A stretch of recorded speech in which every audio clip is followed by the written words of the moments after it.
White হাউসে সম্প্রতি মার্কিন প্রেসিডেন্ট ডোনাল্ড ট্রাম্পের সাথে তর্ক বিতর্ক হলেও যুক্তরাষ্ট্রের সাথে সম্পর্ক এখনো রক্ষা করা যেতে পারে বলে মনে করেন ইউক্রেনের প্রেসিডেন্ট ভলোদিমির জেলেনস্কি। লন্ডনে সাংবাদিকদের সাথে আলাপকালে তিনি বলেন, সমস্যার সমাধানে ট্রাম্প আবারও আমন্ত্রণ জানালে দেখা করতে প্রস্তুত জেলেনস্কি। তবে আলোচনা চাইলে রাশিয়াকে অবশ্যই হামলা বন্ধ করতে হবে বলে জানিয়েছে ইউক্রেনের প্রেসিডেন্ট। বিস্তারিত মনিরুজ্জামান বাবু রিপোর্টে।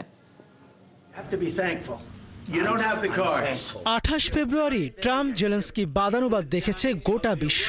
যুক্তরাষ্ট্রের প্রতি কৃতজ্ঞ না হওয়া ও তাদের প্রস্তাবিত যুদ্ধবিরতি শর্ত মেনে নিতে অস্বীকৃতি জানানোয় বাকবিতণ্ডায় জড়ান দুই নেতা।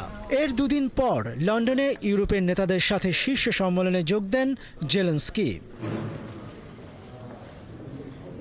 নিরাপত্তা সম্মেলনে যোগ দিয়ে নিরপেক্ষ সংলাপের আহ্বান জানান তিনি। জেলেনস্কি বলেন, ট্রাম্পের সাথে তার বৈঠকটি প্রকাশ্যে আসা যুক্তরাষ্ট্র ও ইউক্রেনের জন্য ইতিবাচক নয়।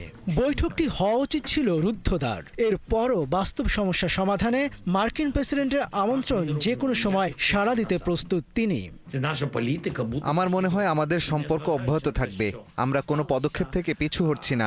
মার্কিন প্রেসিডেন্ট যদি গঠনমূলক সংলাপের জন্য, বাস্তব সমস্যা সমাধানের জন্য এবং বাস্তব সিদ্ধান্তমূলক পদক্ষেপ উত্তরের জন্য আমন্ত্রণ জানায়, আমি যাব। দুই নেতার তিক্ত আলোচনার পরও জেলেনস্কি মনে করেন ইউক্রেনের সহায়তা বন্ধ করবে না যুক্তরাষ্ট্র। তার বিশ্বাস, সভ্য দেশের নেতা হিসেবে যুক্তরাষ্ট্র কখনোই পুতিনকে সাহায্য করবে না।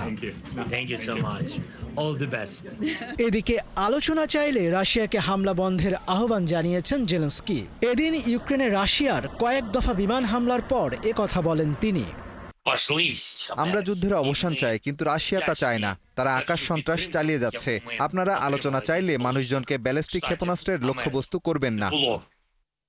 গত সপ্তাহে ইউক্রেনে মানুষ হত্যা এবং নগরী ধ্বংস করতে রাশিয়া 1050টির বেশি ড্রোন, প্রায় 1300 বোমাসহ 20টির বেশি ক্ষেপণাস্ত্র হামলা চালিয়েছে। রাশিয়া রীতিমতো আকাশ সন্ত্রাস চালাচ্ছে বলে অভিযোগ করেছেন ইউক্রেনের প্রেসিডেন্ট। মনিরুজ্জামান বাবু, 71।